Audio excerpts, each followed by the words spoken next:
తెలుగు రాష్ట్రాల్లో సార్వత్రిక ఎన్నికలకు కేవలం వారం రోజుల సమయమే ఉంది. 6 రోజుల్లో ఎన్నికల ప్రచారం ముగియనుంది. ఏపీలో పార్లమెంట్తో పాటు అసెంబ్లీకి ఎన్నికలు జరగనున్నాయి. ఈ నేపథ్యంలో అధికార వైసీపీని ఢీకొట్టేందుకు విపక్ష టీడీపీ, బీజేపీ, జనసేన కూటమిగా పోటీ చేస్తున్నాయి. మరోసారి అధికారంలోకి రావాలని జగన్ అన్ని తానే ప్రచారంలో దూసుకుపోతున్నారు. కూటమి తరపున చంద్రబాబు, పవన్ కళ్యాణ్తో పాటు బీజేపీ జాతీయ నేతలు రంగంలోకి దిగుతున్నారు.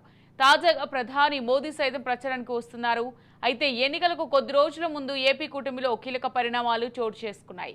రాజమండ్రి, అనకాపల్లి సభల్లో మోదీ పాల్గొన్నారు. మోదీ ప్రచార సందర్భంగా కూటమిలో కొత్త టెన్షన్ మొదలైంది. రాజమండ్రిలో ప్రధాని సభకు టీడీపీ అధినేత చంద్రబాబు దూరంగా ఉన్నారు.